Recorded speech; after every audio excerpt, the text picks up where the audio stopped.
अरे क्या कर रहा है, आगे चल यार। इस ट्रैफिक ने तो जिंदगी बर्बाद कर रखी है। ये कौन है यार, दिखने में तो पंडित जी लग रहे हैं।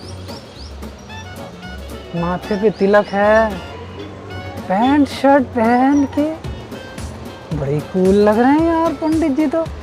पूरा ट्रैफिक गरम है, मेरा दिमाग गरम है, पंडित जी कूल लग रहे हैं इतने बड़े ट्रैफिक में।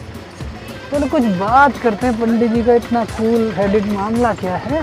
हाँ पंडित जी कैसे हैं, क्या राज है, क्या लेते हैं, कुछ हमें बताइए। अरे लेते कुछ नहीं है भैया। अब देखो, आप ही देखो, ये ट्रैफिक हमारे हाथ में ना हो पर परेशान होना ना होना तो है ना। और वैसे भी आप परेशान होकर कोई जल्दी तो पहुंचेंगे नहीं। थोड़ा भगवान में, अध्यात्म में विश्वास रखिए, आपको भी अंदर से शांति मिलेगी। बस पंडित जी बस, दिख तो आप कूल रहे हैं और आप फूल जैसी बातें कर रहे हैं। मॉडर्न ज़माना है, आपके अध्यात्म में दिया क्या है। हर जगह जात पात ऊंच नीच का झगड़ा है। बड़ी मुश्किल से ये सब छोड़ के डेवलपमेंट की ओर जा रहे हैं। आप भी एडवांस बनिए और साथ चलिए। ये कैसी डेवलपमेंट है कि 2-2 घंटा जाम में फंस कर, धुआं खाकर हम लोग अपने ऑफिस जाते हैं रोज़ रोज़। और आप जो धर्म के विरोध इतना बोल रहे हो, आप पूछो अपने आप से, धर्म के बिना ऐसी एडवांसमेंट से, ऐसी डेवलपमेंट से आप खुश हैं? अगर हैं तो बढ़िया है, ऐसे ही रहिए और ऐसा ही चलता रहेगा। बात तो ठीक कह रहे हैं पंडित जी। अरे अरे अरे अरे पंडित जी कहाँ जा रहे हैं, रुकिए रुकिए। अरे रुकना यार, क्या कर रहा है। अरे रुकिए तो पंडित जी, कहाँ भागे जा रहे हैं। माना कि दुनिया परफेक्ट नहीं है, परंतु विकास की कुछ कीमत तो देनी पड़ेगी। पर आपके धर्म ने हमें क्या दिया है।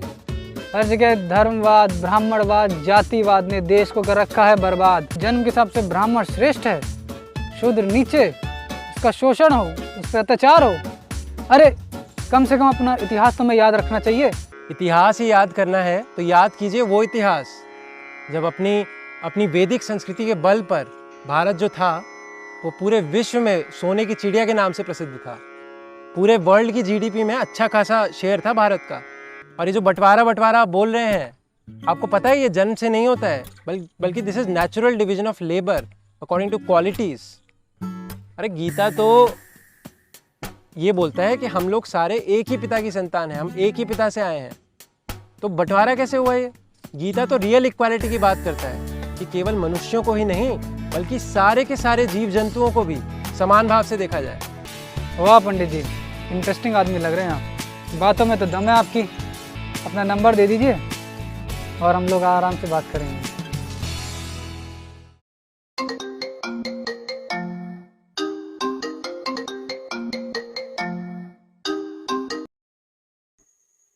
अरे आप, हेलो पंडित जी, कैसे हैं, पहचाने? हाँ, कहाँ हैं आजकल? अच्छा, पास ही में ही है, तो चलिए मिल लेते हैं।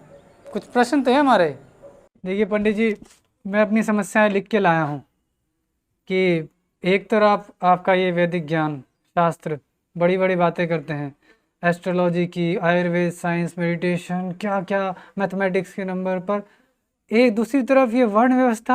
अच्छा आप मुझे बताइए, आप डॉक्टर कौन से धर्म या जाति का पसंद करते हैं? डॉक्टर की जात और धर्म कौन पूछता है। हाँ, तो अगर डॉक्टर सेलेक्ट करने में आप धर्म या जाति नहीं देखते तो ऐसी कोई फिलॉसफी सेलेक्ट करने में क्यों देखते हैं?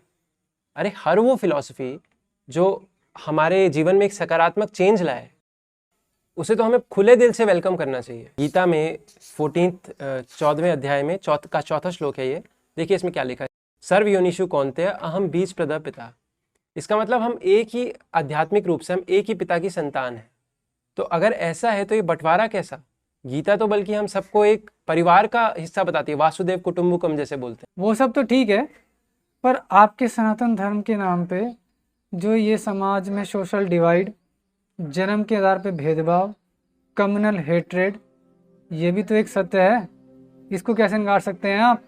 तो आप जाइए ऐसे किसी समाज में जहाँ पे ये प्रिंसिपल्स फॉलो नहीं होते। आप देखिए क्या वो सोसाइटी, वो समाज परफेक्ट है क्या? वहाँ पे आपसी हेट्रेड नहीं है क्या?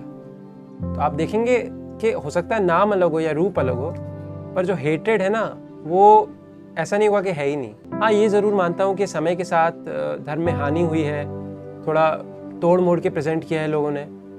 जैसे हम इंग्लिश में बोलते हैं स्पिरिचुअल, तो स्पिरिट प्लस रिचुअल, ऐसे इसको ब्रेक किया जा सकता है। आजकल हम इसकी स्पिरिट को भूल के, धर्म की या सनातन धर्म की स्पिरिट को भूल के सिर्फ रिचुअल में लगे हुए हैं। ठीक है, पर आपकी बातों में प्रैक्टिकलिटी नहीं है।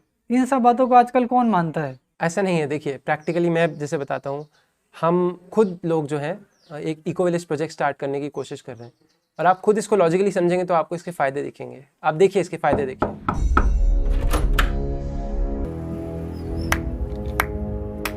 वाह पंडित वाह, क्या मिलता है तुम्हें ऐसे भोले भाले लोगों को भटका कर। मैं बाहर खड़े खड़े आपकी सारी बातें सुन रहा था। अच्छा, एक बात बताइए, शराब के बारे में आपका क्या विचार है? मतलब फायदे देखिए, आदमी शांत होता है, रिलैक्स होता है। फायदे देखिए। अरे कैसी बातें कर रहे हैं आप? शराब के तो समाज में नेगेटिव इफेक्ट्स ही दिखते हैं। हाँ, लेकिन आपको धर्म के नेगेटिव इफेक्ट्स नहीं दिखते समाज में। आपने गीता पढ़ी भी है? देखिए क्या लिखा है गीता में, चैप्टर नंबर 5 वर्स नंबर 18 में देखिए क्या लिखा है, पंडितः समदर्शिना। अरे रहने दो तुम्हारी ये गीता वीता, तुम सब ना एक ही पहलू की बातें करते हो। अरे इनके सोसाइटी में तो नीच जाति वालों को स्कूल और मंदिर में भी जाना वर्जित था। अरे बड़े गीता गीता करते हो, अभी मनुस्मृति की भी बातें कर लिया करो। अरे तुम सब ढोंगी हो ढोंगी। अरे पता है तुम लोगों का एजेंडा, लोगों को गुमराह कर कर बस पैसे हटना, यही तुम लोगों का काम है। और ये सब जो तुम बातें कर रहे हो ना, ये सब कपोल कल्पित कल्पनाएं हैं, और तुम अंधविश्वासी हो, अंधविश्वासी। और याद रखना, ये समाज भूला नहीं है तुम्हारे अत्याचार। अरे अत्याचार के तो हम भी उतना ही खिलाफ हैं जितना आप हैं। और क्या हमने आपसे मनुस्मृति लाने को बोला, मनुस्मृति फॉलो करने को बोला? आप मत कीजिए मनुस्मृति फॉलो। अरे गीता और सनातन धर्म की शिक्षाएं तो इन सबसे बहुत ऊपर बात करती हैं, जिस लेवल पे हमारी चर्चाएं चल रही हैं। लेकिन उन बातों के लिए आपके कान हमेशा बंद ही रहे हैं। नहीं, बताइए बताइए। दुःखालयम अशाश्वतम, this world is a miserable temporary place.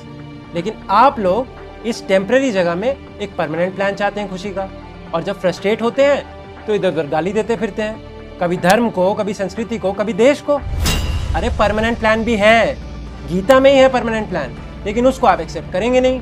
अगर किसी चीज़ को बिना लॉजिक के एक्सेप्ट करना अंधविश्वास है ना, तो बिना लॉजिक के उसे रिजेक्ट करना भी अंधविश्वास ही है। तो इस हिसाब से तो, इस लॉजिक से तो आप भी अंधविश्वासी हुए।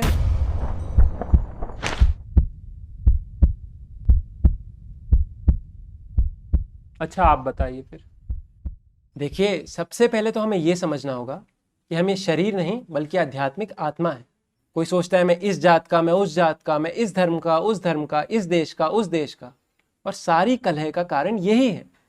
अगर हम सब ये बात समझ जाएं कि हम शरीर नहीं, हम आत्मा हैं, और आत्मा का कार्य है साथ मिलकर भगवान की सेवा करना, तो फिर झगड़ा होगा किस बात का? हाँ, इसका मतलब ये नहीं है कि हम लोग अपने कर्तव्य से भागें, लेकिन हमें ये ज़रूर याद रखना पड़ेगा कि इन सब चीज़ों से, इन सब व्यवस्थाओं से हमें खुशी नहीं मिलेगी। हमें जो असली खुशी मिलेगी वो मिलेगी आध्यात्मिक उन्नति से। अरे ठीक है, लेकिन मुझे ये नहीं समझ आ रहा कि आपका सनातन धर्म इतना ही अच्छा था तो दिक्कत आ कहाँ गई? ये प्रश्न काफ़ी अच्छा है आपका, लेकिन आप लोगों से बात करते हुए ऑलरेडी मुझे काफ़ी ज़्यादा टाइम हो गया है ऑफिस में, ऑफिस बंद भी होने वाला है, तो आराम से इत्मीनान से बाहर जाते हुए बात करते हैं। तो उसके जवाब में मैं यही बताना चाहूँगा कि हमारी वैदिक सभ्यता, वैदिक संस्कृति जो थी वो इस प्रकार से थी, वो इस प्रकार की व्यवस्था देती थी कि प्रत्येक व्यक्ति एक शांत और संतुष्ट जीवन व्यतीत कर सके और अपनी जगह पे रहते रहते ही आध्यात्मिक उन्नति कर सके। आप भी ये गीता ज़रूर पढ़िएगा, और इसके साथ साथ आपके बहुत सारे प्रश्नों के लिए बहुत सारी वीडियोस भी हैं हमारे पास। मैं आपको हमारे ब्रेव यूट्यूब चैनल का लिंक ज़रूर सेंड करूँगा, और हो सकता है किसी वीडियो में आप खुद को भी पाएँ। वीडियो अभी? अच्छा, ये वीडियो बना रहा है, मैं चैनल पे वो भी।